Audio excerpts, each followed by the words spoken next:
नमस्कार फ्रेंड्स, मैं पुष्पेंद्र कुंतल मेडसी साइंस कैंपस हलेना के यूट्यूब चैनल में आपका स्वागत है। आज हम आपके लिए 12th क्लास के चैप्टर नंबर फर्स्ट के अंतर्गत एक्सरसाइज 1.3 द्वि आधारी संक्रिया के क्वेश्चन नंबर 4 से स्टार्ट करेंगे। क्वेश्चन नंबर 3 तक मैं पार्ट नंबर 12 के अंतर्गत आपको समझा चुका हूँ। क्वेश्चन नंबर 4 देखिए। क्वेश्चन नंबर 4 के अंतर्गत एक समुच्चय दे रखा है रियल नंबर, लेकिन रियल नंबर के अंतर्गत 1 नहीं है, पर एक द्वि आधारी संक्रिया निम्न प्रकार परिभाषित है कि ए स्टार बी बराबर A plus B minus A B. और ये जो ऑल अवयव ए और बी हैं वो लिए गए हैं आपके इस आर में से, जिसमें एक नहीं है। प्रूफ करने को कह रहा है कि स्टार क्रम विन्वय तथा साचर्य है, ये प्रूफ करके बताइए। और तत्समक अवयव एवं प्रतिलोम अवयव, तत्समक एवं प्रतिलोम अवयव भी ज्ञात कीजिए। देखते हैं। देखो सॉल्यूशन के अंतर्गत ए स्टार बी बराबर A plus B minus A B. सबसे पहले मैं क्रम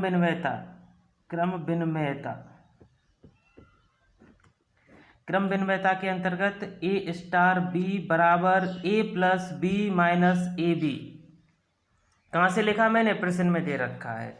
क्रम विन्वयता के लिए चेक करने के लिए अब मैं निकालूंगा बी स्टार ए। स्थान परिवर्तन कर दो, ए की जगह पर बी और बी की जगह पर ए लिखा तो ये आ गया बी प्लस ए माइनस बी ए। फिर मैंने इस डिजिट को और इस डिजिट को दोनों को मैंने देखा तो यहाँ से मैं कह सकता हूँ कि ए स्टार बी बराबर बी स्टार ए, दोनों बराबर हैं। अतः स्टार क्रम विनिमय द्वि आधारी संक्रिया, अतः स्टार क्रम विनिमय द्वि आधारी संक्रिया है। साचर्यता की जांच करते हैं तो साचर्यता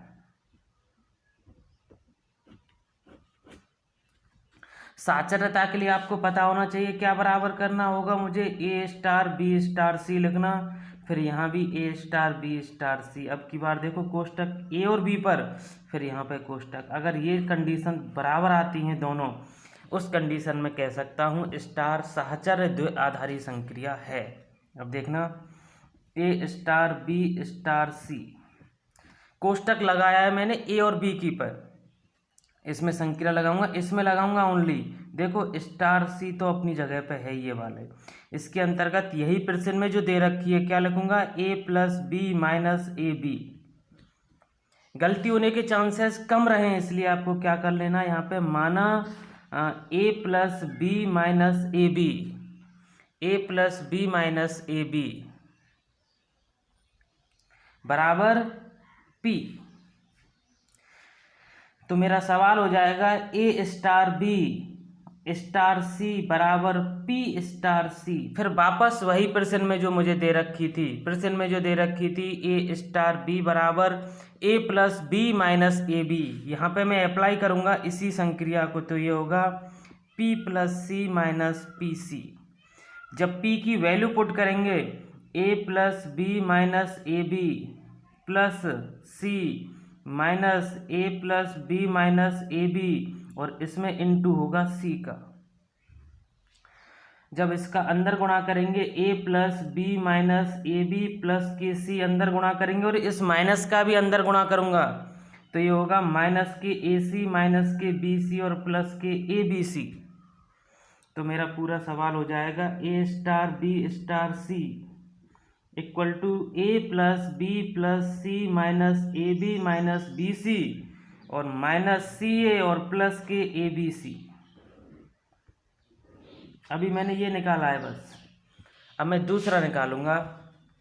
फिर वही ए स्टार बी स्टार सी। अब की बार मैंने कोष्टक लगाया है बी और सी पर, तो ये ए स्टार अपनी जगह पर, जब इसमें यही संक्रिया वापस लगाऊंगा तो ये हो जाएगा B plus C minus B सी। गलती होने के चांसेस नहीं रहे तो माना B plus C minus B सी बराबर मान लिया मैंने क्यू। तो मेरा सवाल हो जाएगा ए स्टार क्यू। इसमें वापस संक्रिया लगाएंगे तो ए प्लस क्यू माइनस के ए क्यू क्यू की वैल्यू पुट कर दो, ए प्लस क्यू की value B plus C minus B C minus A, और क्यू की जगह पर B plus C minus B C. जब ए का अंदर गुणा करेंगे, A plus B plus C minus B C minus A B minus A C और प्लस के A B C, A star B star C. देख लीजिए आप, इस डिजिट को और इस डिजिट को दोनों सेम सेम आएंगी, तो यहाँ पे मैं कह सकता हूँ कि A star B star C equal to A star B star C, यहाँ पे कोष्टक। अतः स्टार साहचर्य द्विआधारी संक्रिया, स्टार साहचर्य द्विआधारी संक्रिया है। देखो आधा सवाल कंप्लीट है हमारा। क्रम विन्वय और साहचर्य तो मैंने प्रूफ कर दिया, फाइंड करना है अब तत्समक अवयव और प्रतिलोम अवयव। तत्समक अवयव,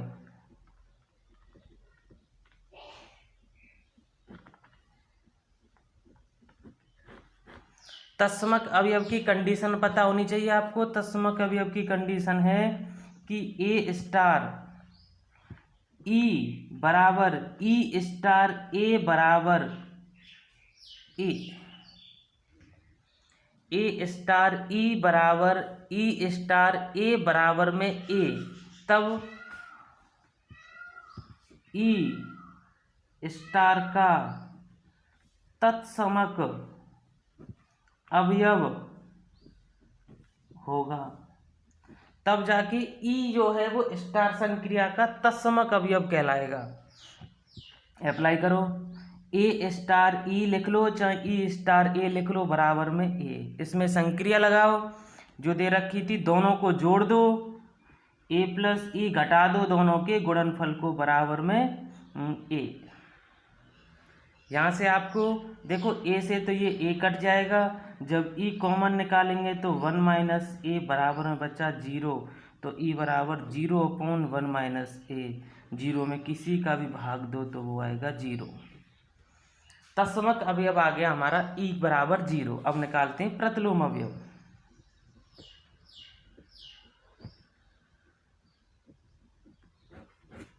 प्रतिलोम अवयव,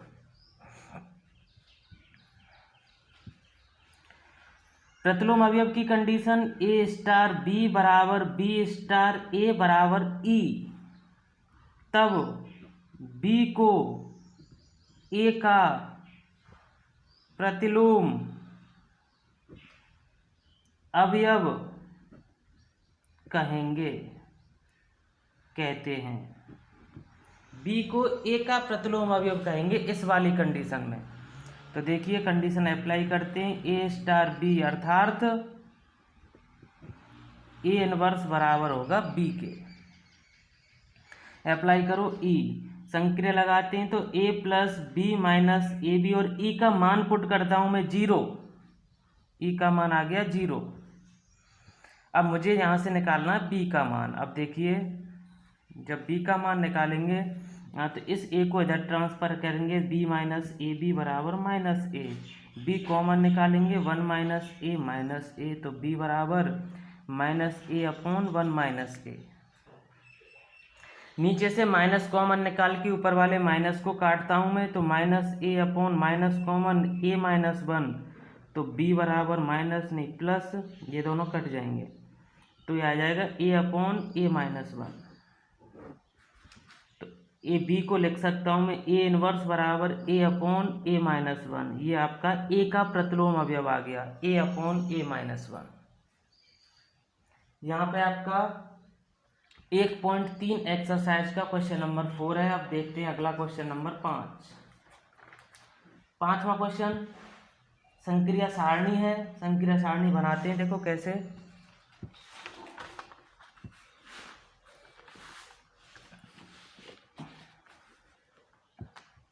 क्वेश्चन नंबर 5, आपके पास समुच्चय R0 में, समुच्चय R0 में, R0 का मतलब आप समझते होंगे कि वास्तविक संख्याओं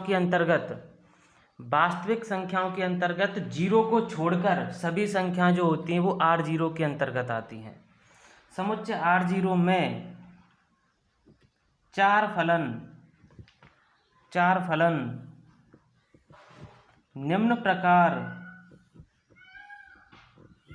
परिभाषित हैं। चार फलन निम्न प्रकार परिभाषित हैं। वो फलन है हमारे पास f1x equal to x, f2x equal to minus x, f3x equal to 1/x और f4x इक्वल टू माइनस के 1/x। ये आपके चार फलन हैं। संक्रिया सारणी बना रही है आपके लिए संयुक्त फलन के लिए। फलनों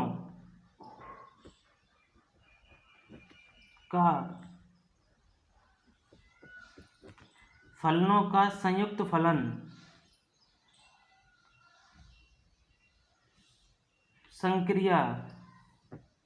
संयुक्त फलन संक्रिया के लिए संक्रिया सारणी बनाइए। के लिए संक्रिया सारणी बनाइए और आपको फाइंड करके बताना है। तत्समक अवयव एवं प्रतिलोम अवयव भी ज्ञात कीजिए। फाइंड भी करना है तत्समक एवं प्रतिलोम अवयव।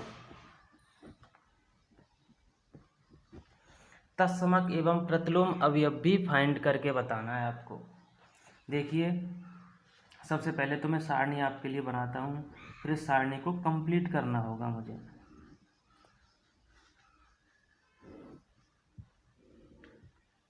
F1, F2, F3 और F4, F1, F2, F3, F4 संक्रिया सारणी होती है आपकी।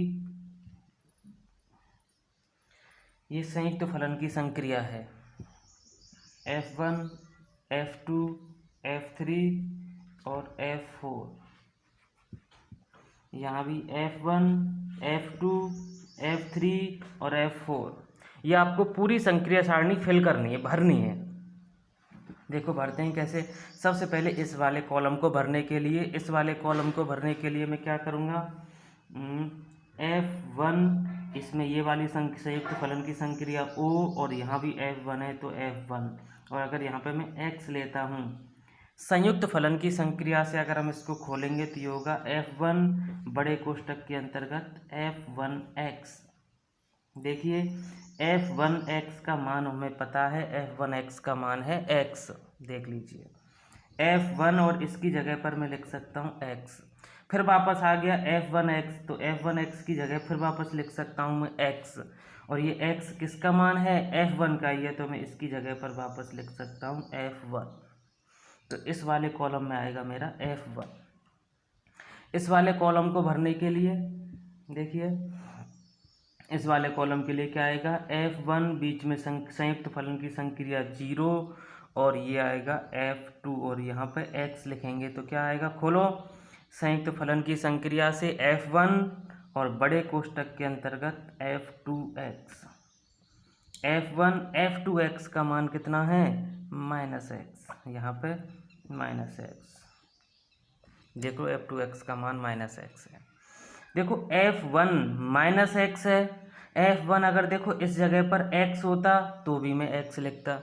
अगर यहाँ पे अंदर -x है तो यहाँ पे भी क्या लिखा जाएगा, -x, और ये किसकी वैल्यू है, F2 की, तो यहाँ पे भर सकता हूँ मैं F2।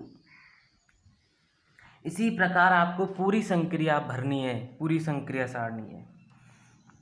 इस वाले कॉलम के लिए देखो F1OF3x, खोलो, F1 बड़े कोष्टक के अंतर्गत F3x, F1 और F3x का मान क्या होगा, 1/x।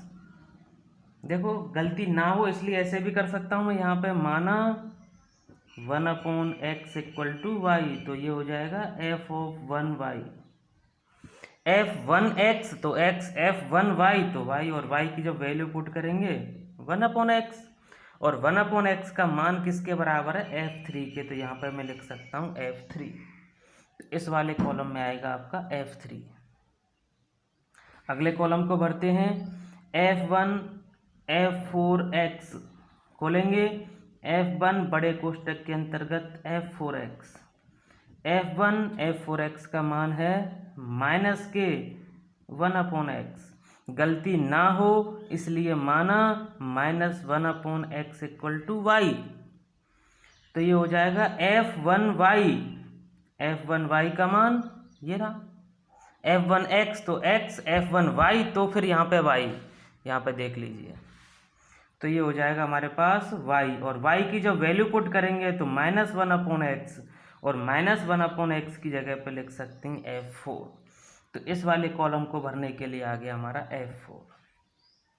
इसी प्रकार मैं दूसरे कॉलम को भरूंगा, तो दूसरे कॉलम, इस वाले कॉलम को भरने के लिए मुझे क्या चाहिए, f2 संक्रिय सारणी, और यहाँ पे f1x, खोलते हैं f2 बड़े कोष्टक के अंतर्गत f1x,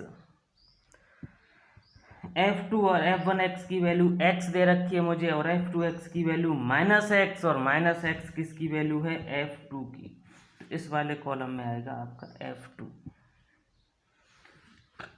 इस वाले कॉलम को भरने के लिए f2 OF2x,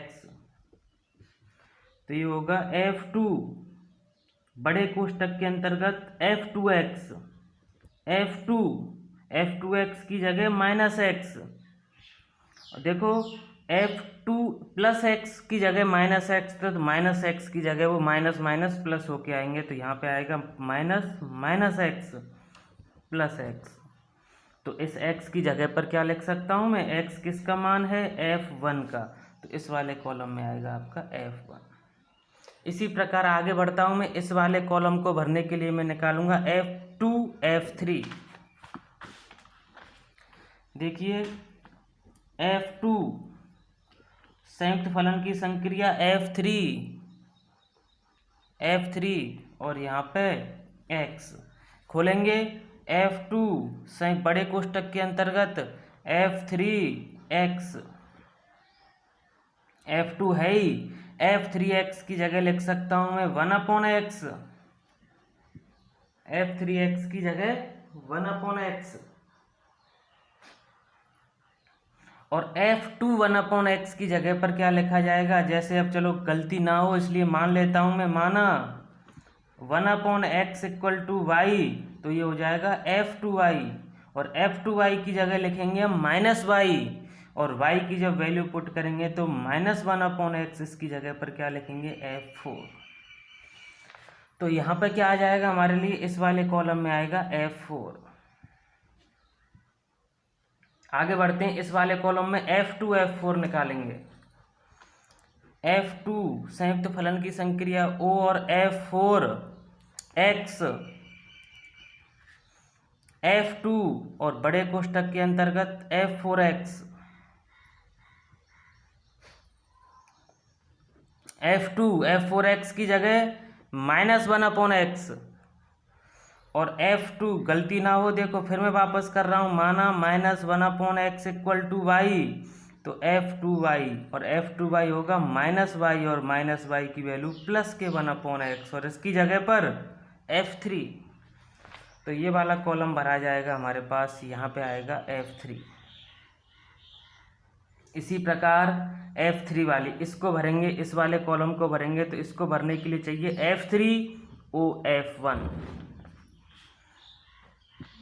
f3 OF1x, खोलो f3 बड़े कोष्टक के अंतर्गत f1x, f3 f1x की जगह मान दे रखा है x, और f3x 1/x, और 1/x की वैल्यू है f3, तो इस वाले कॉलम में आएगा आपका f3। इस वाले कॉलम को भरने के लिए चाहिए f3 f2, देखिए F3 F3OF2X, F3 बड़े कोष्टक के अंतर्गत F2X, F3 और F2X की वैल्यू है -x और F3 -x होगा -1/x और इसकी जगह पर क्या लिखेंगे F4, ये वाला आएगा हमारे पास F4। इस वाले F3 आएगा F3OF3X इक्वल टू खोलते हैं F3 बड़े कोष्टक के अंतर्गत F3X, F3 -1/x और F3 -1/x, F3 -1 चलो मान लेते हैं, माना -1/x इक्वल टू y, तो ये होगा हमारे पास F3y होगा हमारे पास F3x यहाँ पे प्लस है, सॉरी माइनस नहीं है क्योंकि वो F4 में है, प्लस F3y क्या हो जाएगा 1/y, और जब y की वैल्यू पुट करेंगे 1/x तो x पलट के ऊपर तो यहाँ पे x आएगा, तो x किसकी वैल्यू है F1, तो इस वाले कॉलम में आएगा आपका F1। इस वाले कॉलम को भरने के लिए F3 F4 निकालेंगे, F3 F4X, F3 बड़े कोष्टक के अंतर्गत F4X, F3 F4X -1/x, F3 1/-1/x, तो यहाँ से -x, तो ये किसकी वैल्यू है F2। इस वाले कॉलम में आएगा आपका F2। इसी प्रकार इसको भरेंगे, इस वाले कॉलम में F4 F1, F4OF1X, ये होगा F4 F1X, F4 F1X की वैल्यू आपको पता है x और ये होगा -1/x, इसकी जगह पर F4, यहाँ पे आ गया आपका F4। इस वाले कॉलम को भरिए F4 F2, F4 F2X, F4 बड़े कोष्टक के अंतर्गत F2X,